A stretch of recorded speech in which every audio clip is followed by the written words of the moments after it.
Laisse-moi rester ferme. Je prie maintenant. Seigneur, nous avons le pouvoir, c'est seulement nous sortir du monde, le monde de notre cœur.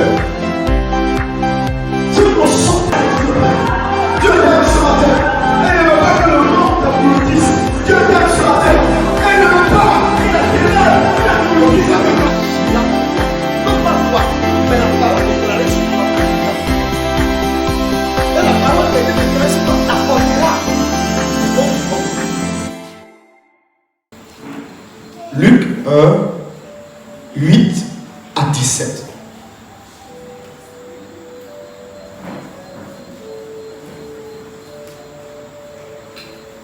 Si vous y êtes, on y va pour la lecture. Il est écrit: Or, pendant qu'il s'acquittait de ses fonctions devant Dieu, selon le tour de sa classe, il fut appelé par le sort, d'après la règle du sacerdoce, à entrer dans le temple du Seigneur pour offrir le parfum. Toute la multitude du peuple était dehors en prière à l'heure du parfum. Alors un ange du Seigneur apparut à Zacharie et se tint debout à droite de l'autel des parfums.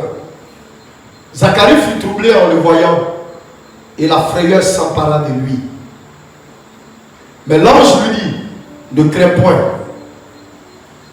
Ta femme, Élisabeth, t'enfantera un fils, et tu lui donneras le nom de Jean. Le verset 14. Il sera pour toi un sujet de joie et d'allégresse, et plusieurs se réjouiront de sa naissance. Verset 15. Car il sera grand devant le Seigneur. Il ne boira ni vin, ni liqueur enivrante. Et il sera rempli de l'Esprit Saint dès le sein de sa mère. Verset 16.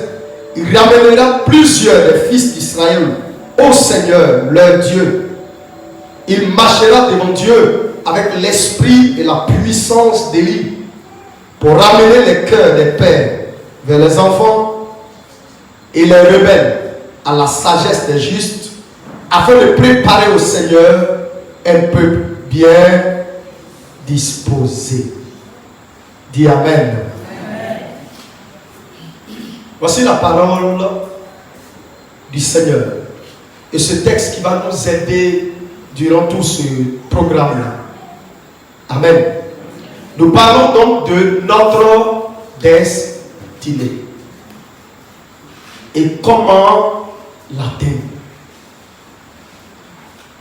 Dis à ton voisin: notre destinée. Nous allons parler de ta destinée. Dis-lui. Alléluia. Bien-aimé, une chose qui est en train de me faire du bien depuis que Dieu m'a donné ce thème,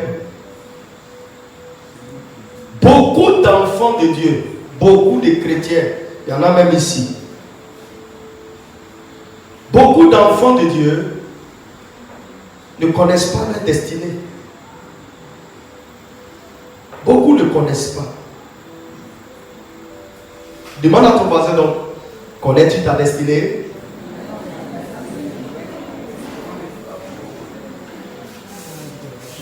Et puis dis-lui maintenant, jusqu'à la fin de ce programme-là, si tu ne connais pas, tu vas connaître ta destinée. Alléluia. Tu peux acclamer Jésus.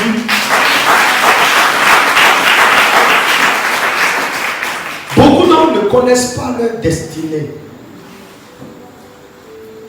Or, la destinée pour nous est comme quelque chose qui suit un film. C'est une direction, ça. Et alors, tu sais où tu vas. Aujourd'hui, nous parlons, beaucoup sont en train de prier pour ne pas mourir avant l'année. Il y a le moment de prier un peu partout. Beaucoup veulent entrer dans l'année 2021. Mais je vous assure, Ils veulent juste entrer pour vivre. C'est tout. Il n'y a rien d'autre. En fait, ils n'ont pas de destinée. Ils n'ont pas de but. Ils veulent juste entrer dans l'année et être en vie. Si ce soir tu es là, juste, tes prévisions, c'est pour entrer dans l'année 2021, voire 2021. Si c'est juste ça, alors j'ai dit dommage. Amen. Alors j'ai dit dommage. Si ce n'est pas à cause d'un but que tu veux que l'année arrive vite, alors dommage.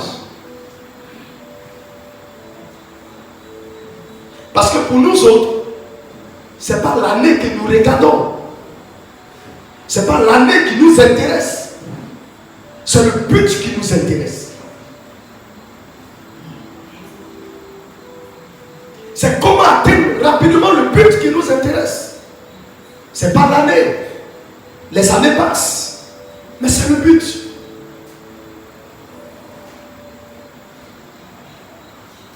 Dis Amen. Beaucoup d'enfants de Dieu ont des projets.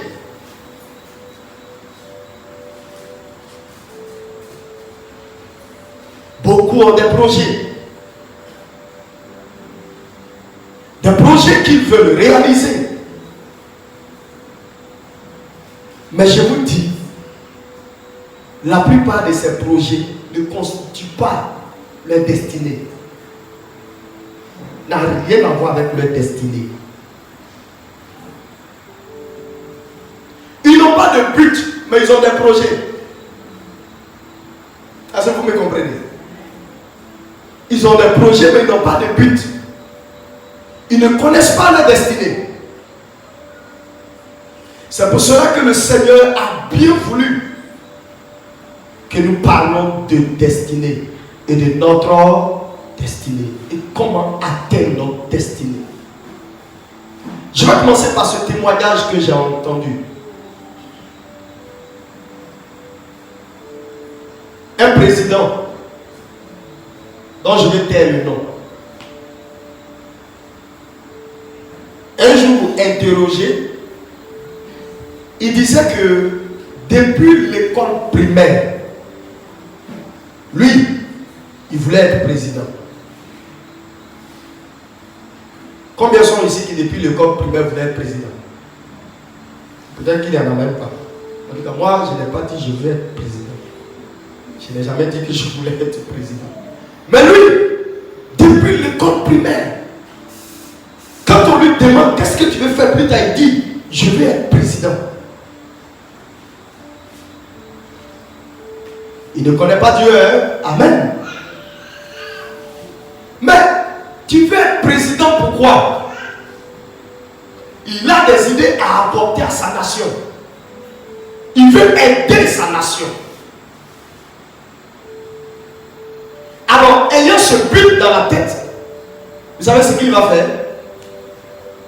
Il va maintenant faire des projets. Mais des projets dans le sens du but. Vous avez des projets, mais vous n'avez pas de but. Alors, qu'est-ce qu'il va faire? Après le collège, il s'est orienté en histoire.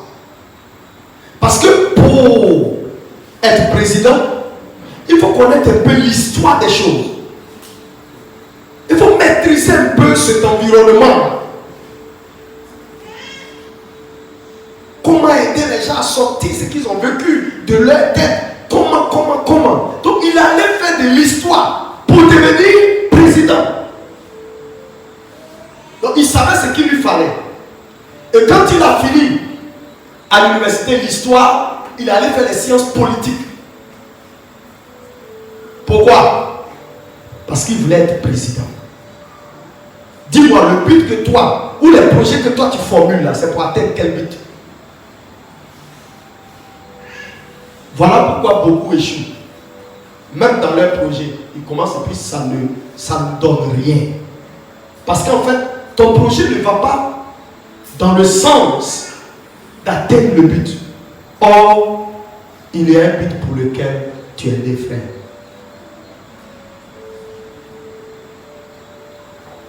Est-ce que je me fais comprendre? Je ne sais pas. Je ne sais pas si je me fais comprendre. Gloire à Jésus. Dieu dit donc, vous devez connaître le but pour lequel il vous a créé. Vous et moi. Et alors les projets que vous allez formuler d'étape en étape doivent être dans le but de quoi? D'atteindre votre destinée. Alors, les chrétiens disent sur tout. Jeunes gens, écoutez-moi bien. C'est maintenant que ça commence. Alors aujourd'hui, nos enfants vont à l'école. Et quand bien même qu'un enfant a envie de faire de la médecine, on l'oriente en sociologie. Et c'est fini. Il rate carrément sa destinée.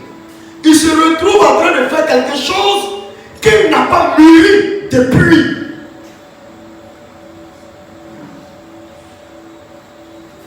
Alors il y a un problème. Vous allez partir trouver donc des gens assis dans des bureaux, mais qui n'ont pas envie de travailler parce qu'en fait, ça ne fait pas partie de leur destinée.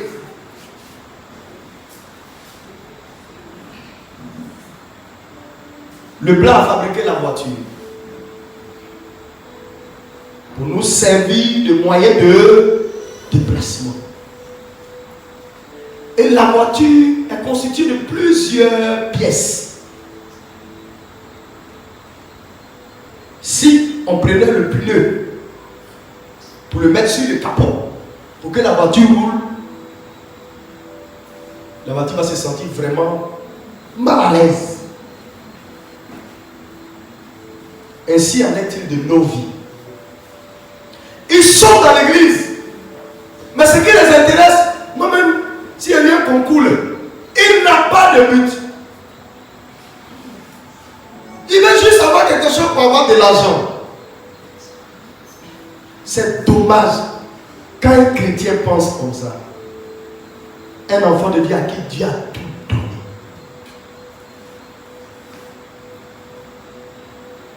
Beaucoup sont dans le domaine du travail séculier, travail qui rapporte de l'argent, mais savent qu'ils ont raté leur vocation. Ils savent qu'ils ne sont pas, c'est pas cela qu'ils sont destinés. Mais ils sont obligés de se contenter. Et tant que vous serez en train de vous contenter, vous ne serez jamais heureux du travail. Jamais. Et vous allez faire le travail avec négligence, avec beaucoup de choses. Jamais vous ne serez heureux. Pourquoi? Parce qu'en fait, vous n'avez pas été fabriqué pour cela. Vous n'avez pas été conçu pour cela. Ce soir, je te parle de ta destinée. Alors, il y a des choses très intéressantes à comprendre. Dieu a pris son temps pour te former. Et en te formant, depuis le sein de ta mère, Dieu s'est fixé un but. Pourquoi envoyer beaucoup d'hommes comme ça sur la terre? Mais c'est parce qu'il a beaucoup de buts à atteindre. C'est parce qu'en fait, chaque personne vient sur la terre pour accomplir une chose précise. Josué n'a pas joué le rôle de Moïse. Josué ne pouvait pas faire le travail de Moïse. Moïse avait été conçu pour cela. Pour sortir le peuple de l'Égypte et l'amener jusqu'à l'entrée de Canaan. Et Josué était conçu pour faire entrer le peuple dans Canaan. Dieu crée chaque personne pour un but. On peut être nombreux. Ils étaient nombreux dans le désert, ils étaient nombreux. Mais Josué était celui-là qui était qualifié de les faire entrer dans Canaan. À chaque personne, un but. À chaque personne, un but.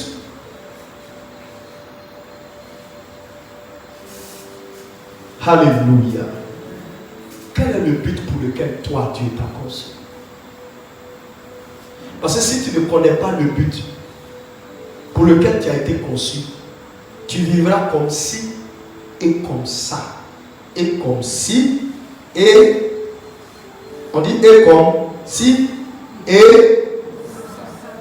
comme et c'est comme ça que tu vivras.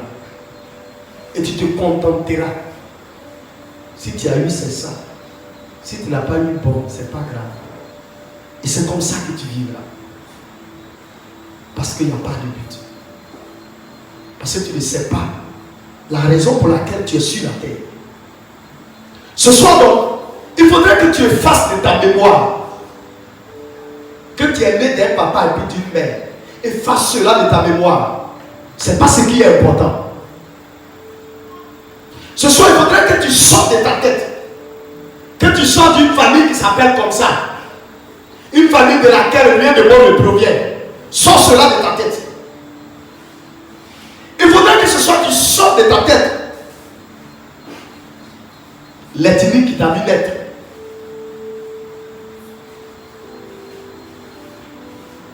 Sors cela de ta tête. Sors de ta tête le village qui t'a vu naître. Ce n'est pas ce qui est important devant Dieu. Ce qui est important, c'est qu'il t'a créé. C'est lui qui t'a fait venir. Et il t'a fait venir pour un but.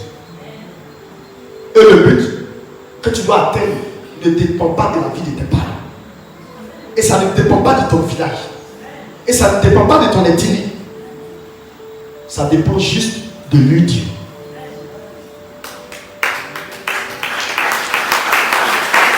Alléluia. Ça dépend juste de lui, Dieu. Vous trouverez quelque part que nous, ou toi, tu as été conçu pour être solution d'une famille. Oui.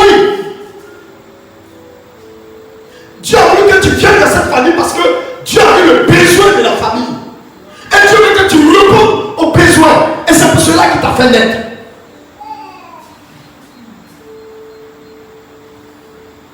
Il y a des personnes qui sont solutions d'une vie entière. Parce que Dieu connaît la misère de la vie. Et il veut permettre aux habitants de la ville de se retrouver. Il y a des gens qui sont solutions d'une nation tout entière.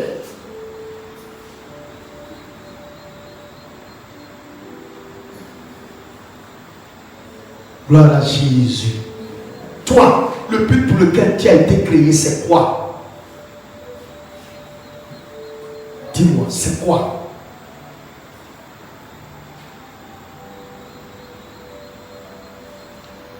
Alors, après mon cursus universitaire, quand j'ai compris que je devais servir Dieu, j'ai tout arrêté, j'ai tout laissé.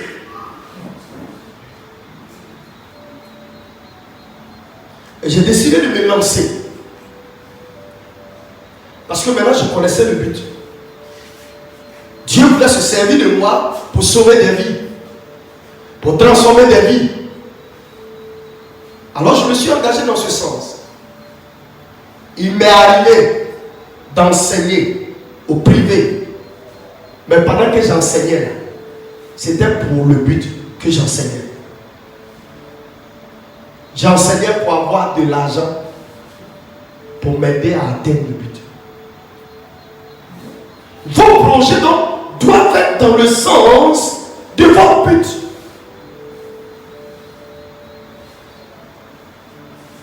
Alors si vous vous mettez à tâtonner, vous allez gaspiller de l'argent pour rien. Alléluia. J'ai enseigné jusqu'au moment où je me suis rendu compte que c'est bon, il faut que je passe à une autre étape.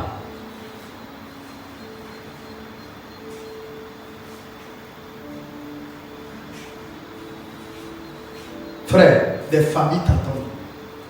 Et tu te limites à ta simple vie. Tu te limites à ton petit matériel. Mais en fait, tant que vous n'avez pas pris le chemin de votre destinée, vous ne comprendrez pas qu'il y a des moyens déjà disponibles pour vous. comprendre qu'il y a un chemin déjà tracé pour vous. Jusqu'à ce que vous rentrez et que vous compreniez le but pour lequel Dieu vous a créé.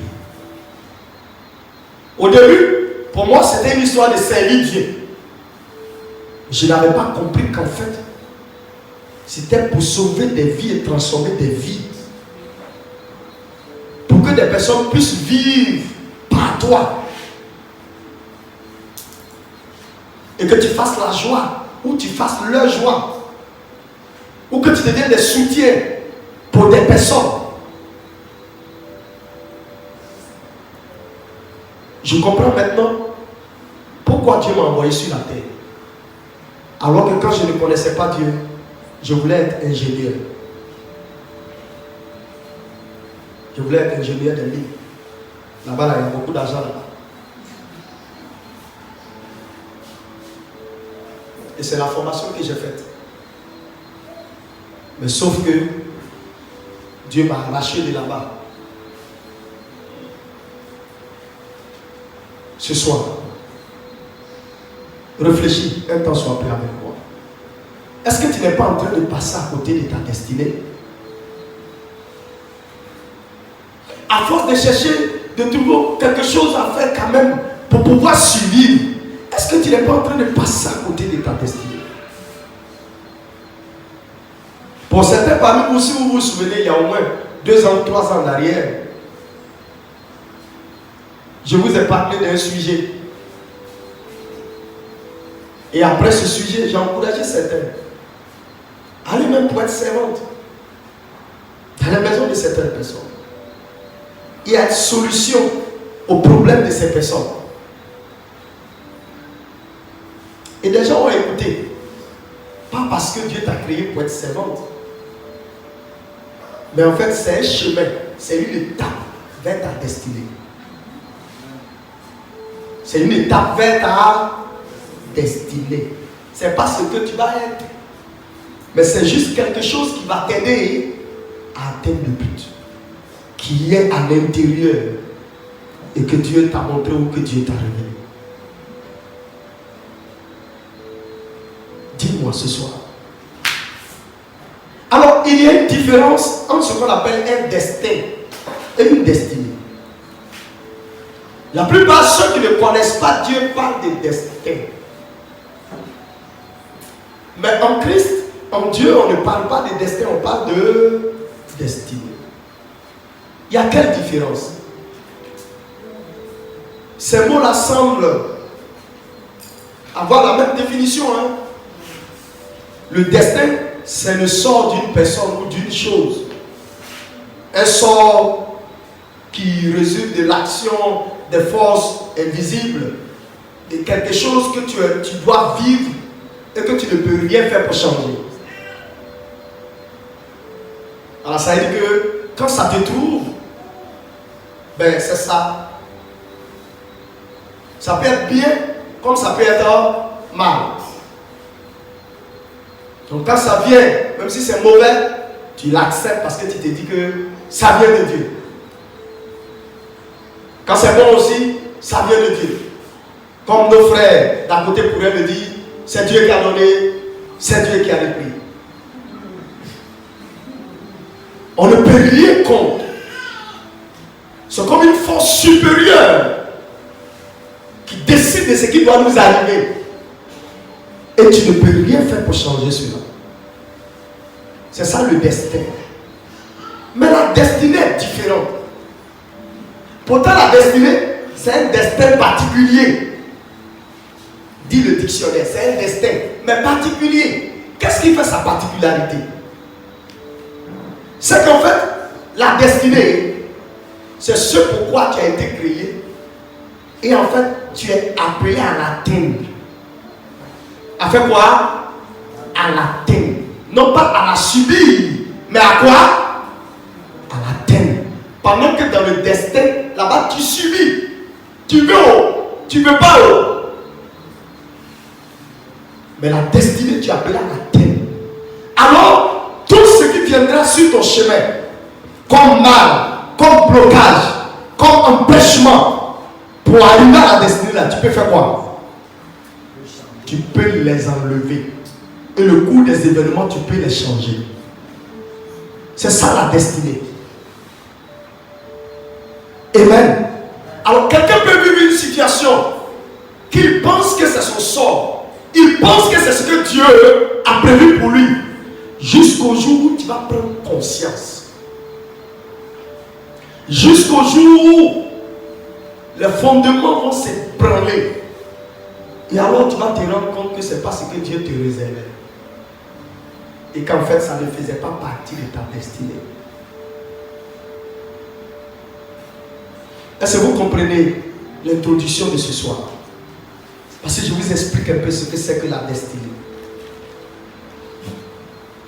C'est le but de Dieu pour toi. Tu as été conçu pour ça. Le Dieu sait, les anges savent, tous ceux qui sont spirituels savent ce pourquoi toi tu es sur la terre. Ils le savent. C'est toi qui ne le sais pas. Parce que ça ne t'a pas intéressé de le savoir. Mais quiconque s'approche de Dieu dans le but de le savoir, Dieu le lui révèle. Dieu lui fait connaître. Amen. Amen. Pour la destinée, non, on peut se donner les moyens de l'atteindre. Pendant que pour le destin, tu ne peux rien faire. Donc, les gens de ce monde, ils vivent ce qu'on appelle un destin. Eux, là-bas, ils n'ont aucune force pour échapper aux événements et aux circonstances de la vie. Parce qu'il y a une force invisible qu'on appelle la force qui vient du monde des ténèbres, qui les a liés, qui les retient et qui les a rendus esclaves et qui leur impose une façon de vivre. Vous verrez donc des familles entières qui ne se retrouvent pas. Des familles entières dans lesquelles on ne se marie pas. Des familles entières dans lesquelles là-bas on n'arrive pas loin à l'école. Des familles entières au sein desquelles il y a des maladies. Des familles entières qui sont vraiment pauvres. Vraiment pauvres. Des familles dans lesquelles on ne dépasse pas 45 ans. Il y a des familles comme ça où tout le monde est orphelin. Et c'est comme si c'était un sort. Des familles entières gouvernées par la sorcellerie, enchaînées. Ils sont sous l'influence de ces forces-là. Et alors le diable impose la façon de vivre. Et eux, ils pensent, ils sont dans le monde là-bas, ils pensent que c'est Dieu qui leur envoie tout ça.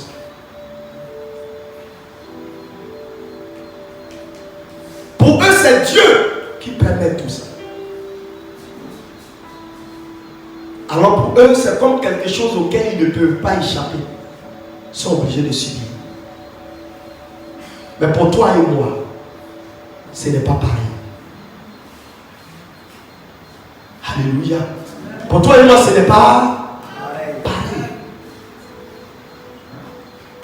Non. Et ça fait mal.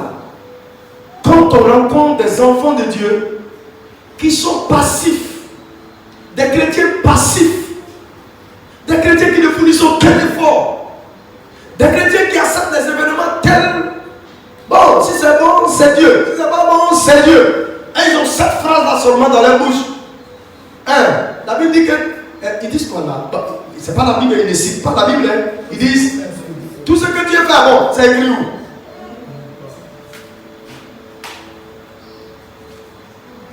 La chose en train de faire mal, tu dis tout ce que Dieu fait bon. Tout ce que Dieu fait bon, ça veut dire quoi? La Bible dit tout concourt au bien de ceux qui aiment Dieu. On dit tout ce que Dieu fait bon.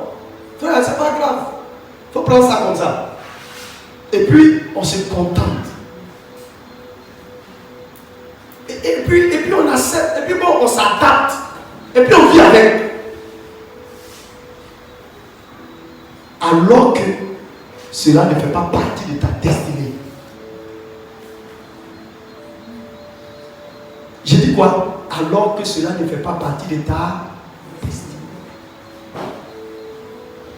Je le dis sur un témoignage que certainement la plupart d'entre vous ont eu écho de cela. Un pasteur au Nigeria qui était mort. Et selon le témoignage de sa femme, Dieu, en début d'année, a dit à la dame que ce serait une année de bénédiction pour elle. Et dans le courant de l'année, le monsieur fait un accident et il décède.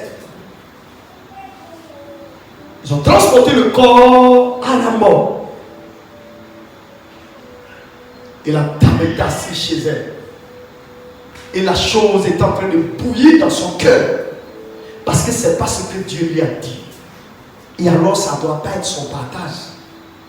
Ça ne faisait pas partie du but de l'année. Et du plan de Dieu pour elle. Alors elle mijotait la chose. Si cette femme s'était résolue à dire tout ce que Dieu fait est bon. Tout ce que Dieu fait est bon. Il a pris. Il a pris. Si cette femme s'était résolue à des pleurs et à ne citer que cette phrase, son mari il y a longtemps qu'il serait pourri. Mais de sachant, elle dit non. Ça, ce n'est pas mon partage. Et ça ne fait pas partie. Ça, ce n'est pas une bénédiction, Seigneur. Non. Non. Et dans son refus, elle a appris qu'il y avait un homme de Dieu qui venait. Elle a dit non. Si cet homme de Dieu arrive, alors je vais soulever le corps de mon mari et j'irai là-bas. C'est ça en fait. Une destinée, on peut se donner les moyens de l'atteindre. Un but, on peut l'atteindre.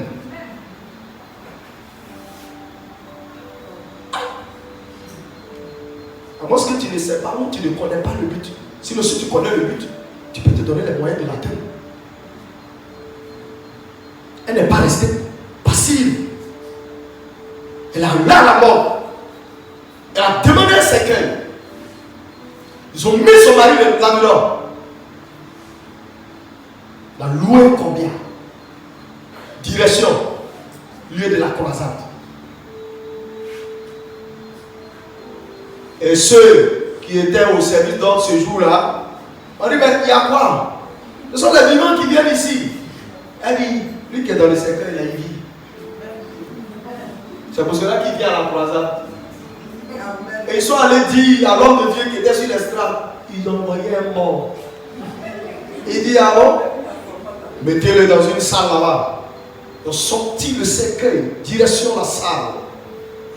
Et une équipe a commencé à prier. Le monsieur à qui on a administré du formol et tout ce que vous connaissez s'est levé.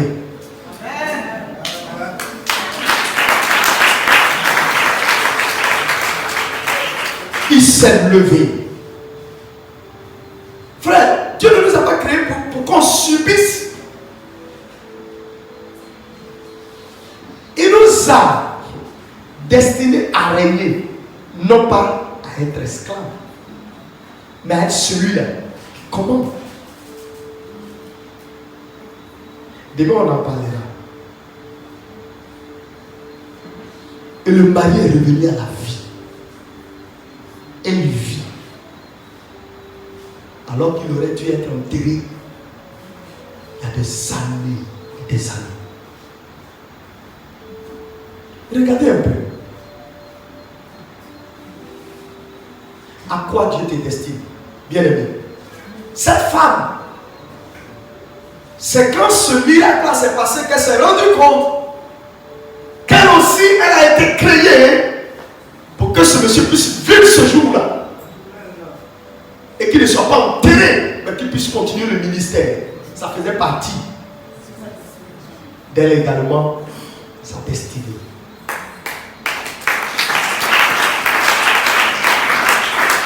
Voilà Dieu. Alors, nous revenons au texte. La Bible dit, Dieu annonce l'arrivée de quelqu'un. Et de cette même manière, ton arrivée a été annoncée. Je dis, ton arrivée sur la terre a été annoncée. Et le but a été défini clairement devant Dieu. Et Dieu travaille dans le sens de t'amener à connaître le but et à accomplir le but. Alors il dit à Zacharie, qui avait sa femme qui était stérile, il dit, je réponds à ta prière. Ta femme aura un enfant. Mais en fait, ce n'était pas à cause de sa stérilité. C'est pas parce que Dieu veut donner un enfant à Zacharie, juste un enfant pour répondre à sa prière. Mais l'enfant venait pour un but. Donc la prière de Zacharie, c'était d'avoir un enfant, certainement avec sa femme. Dieu exaucant la prière, lui passe par eux pour atteindre son but. Je vous assure, que ce soit Jean-Baptiste, que ce soit Jésus, quand ils sont nés et qu'ils sont sortis du sein, leurs parents ne pouvaient plus les maîtriser. Il n'y a pas, c'est Marie qui t'a accouché. Il dit, femme, il y a quoi entre toi et moi? Tu sais que je dois m'occuper des affaires de mon père. Tu le sais. C'est pourquoi je suis venu. Ça t'a été annoncé avant que je n'arrive. Tu le sais. Et donc, séparez-vous un peu de vos parents. Ma famille, ma famille. Jésus dit, mes frères et mes soeurs, c'est ceux-là qui font la volonté de mon Père. Gloire à Jésus. Est-ce que tu es là? Le but était clair. La Bible dit que Jean-Baptiste donc vient pour faire quoi? Il est unique. Personne ne peut jouer ce rôle. Il faut lui. Aussi longtemps qu'il n'est pas devenu grand, ce rôle ne sera pas joué. Et personne ne le jouera. C'est lui qui a appelé à le faire. Jusqu'à ce que le jour arrive. Quand le jour arrivait, il allait se présenter à Israël. Il était celui qui devait préparer le chemin du Seigneur. Lui, son travail c'était ça.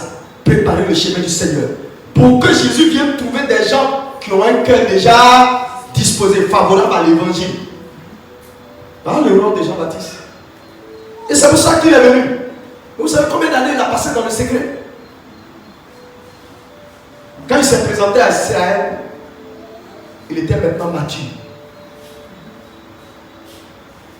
Quand Jean-Baptiste est entré dans le ministère, la Bible n'est pas précise par rapport à son âge. Mais il n'est pas rentré dans le ministère à 18 ans, ni 20 ans. Il est rentré mûr.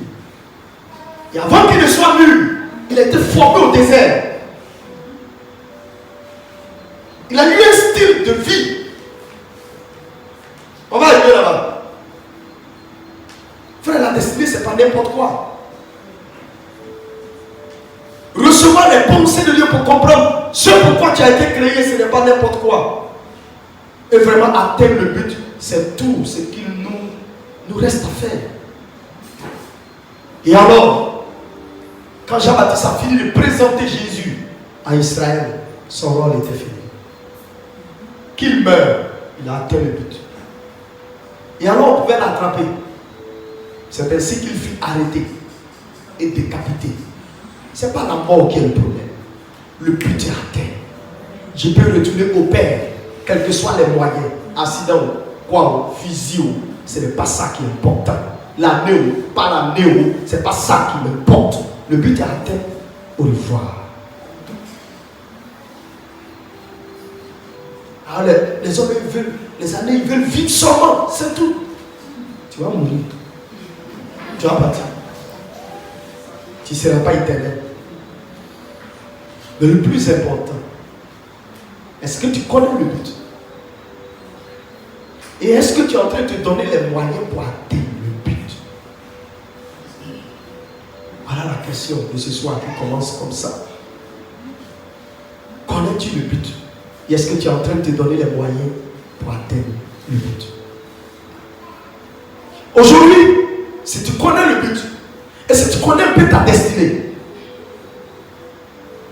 si tu sais quoi Dieu nous a destiné, et puis tu connais particulièrement toi ta destinée,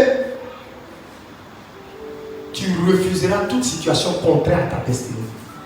Tu n'accepteras jamais toute situation qui s'oppose à ta destinée. Tu n'accepteras pas de te conformer, de vivre avec, de t'adapter. Et c'est pour cela que je vous révolte souvent en vous disant qu'un chrétien ne doit pas tomber malade. C'est pour vous révolter. Parce que ça ne fait pas partie de ta destinée. Ça ne fait même pas partie. Alors comment tu peux accepter pareille chose? Comment tu peux t'adapter? On dit bon, ne mange plus sucre. Et puis toi aussi, comment tu peux accepter cela? C'est ce qu'on appelle chrétien passif. À tout ce que Dieu fait est bon. Non, on dit pourquoi manger sucre? Non, ne mange pas sucre, c'est tout. Et puis tu vas vivre. C'est la vie qui t'intéresse. Ou bien c'est la vie esclave là que tu veux. Non, moi je veux la vie de Christ.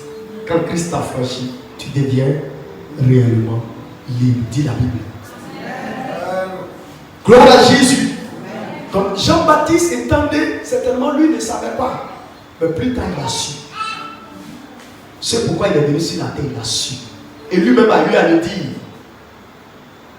C'est pour le manifester que moi, je suis venu baptiser. Lui-même l'a dit. Et après il a envoyé des messagers pour dire, allez-y demander à celui qui est là-bas. C'est lui le Messie ou bien il y a un autre qui doit venir. Et Jésus lui a envoyé la réponse. Il sait que ça l'a calmé. Jean-Baptiste a compris. Parce qu'il était en prison. Est-ce qu'il va sortir encore? Il ne va pas sortir. Il a compris que son but était atteint. C'était fini. Il pouvait rentrer calmement, aller se reposer. Quel est le but? Quel est toi ton but? Dieu t'a créé pour moi. Alors il faut voir les enfants de Dieu. Elle est juste un mari, c'est tout. Elle est rentrée dans un foyer. Moi, en 2021, elle est rentrée dans un foyer. C'est le foyer seulement qui t'intéresse. C'est pour cela que j'ai dit qu'il y a des projets, mais tu n'as pas de but. Que Dieu te bénisse.